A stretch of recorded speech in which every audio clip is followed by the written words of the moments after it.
Okay, so ek het 'n grappie gelees vanoggend en ek gaan dit vir julle lees. Ek het gedink dit is nogals funny. Dit sê I once gave my husband the silent treatment for an entire week. Oh no.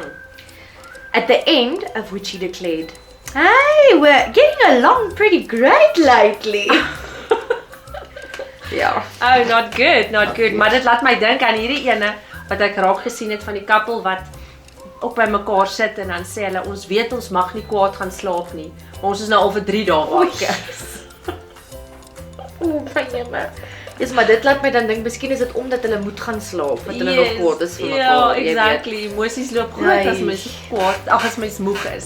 Maar op daai noot, ek dink dit is al sulke norm hierdie grappies wat ons nou lees. Dis so sad die standaard van die wêreld. Ja. Hoe dit lyk om amper te beklei eintlik en met mekaar te met mekaar te gesels en hoe hulle met mekaar interact hoor nou men met my Engels en Afrikaans, my mengels, sorry julle. Maar ek dink op daai noot kom ons bid bietjie vir huwelike. Ja, want dit is regtig 'n realiteit in die wêreld wat ons nou is. En veral soos ons so vroeër gepraat het van die kamera af, dis 'n groot reeks waarmee ons besig is in ons gemeente is families en gesonde families en gesonde gesinne. Ek dink ek is 'n goeie idee.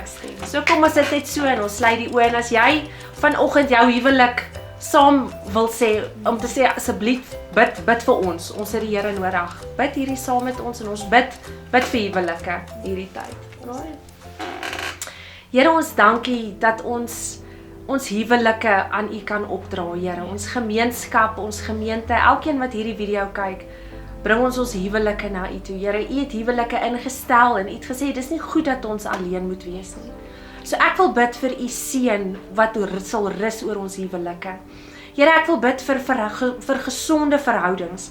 Here, ons bid vir karakters wat geslyp word. Here, U woord sê tog yster slyp yster, so slyp die een die ander een. Maar ek wil bid, Here, dat daai slyp 'n gesonde slyp sal wees. Here, dat dit 'n mooi slyp sal wees en dat ons mekaar mooi sal hanteer met goeie karakters en dat ons die lig van Jesus dra in ons verhoudings, Here. Ek bid vir gesonde gesinne, gesonde huwelike, Here, en dat kinders sal opkyk na ouers om te sê, "Jesus, julle hanteer mekaar so mooi. Ek wil eendag so wees met my man of vrou, Here." Ons roep die seën van die Here uit en ons pleit die bloed van Jesus oor elke ene, Here. En mag U Heilige Gees ons oortuig in ons harte dat wanneer ons 'n skewe woord vir iemand sê, dat ons dadelik kan om vergifnis vra. Sê, Here, jammer, dis nie hoe ek my maat wil hanteer nie. Mag U ons help om respek en liefde eerste te plaas in ons huwelike, Here, en ons dankie daarvoor in Jesus naam. Amen. Amen. Geseënde dag vir almal.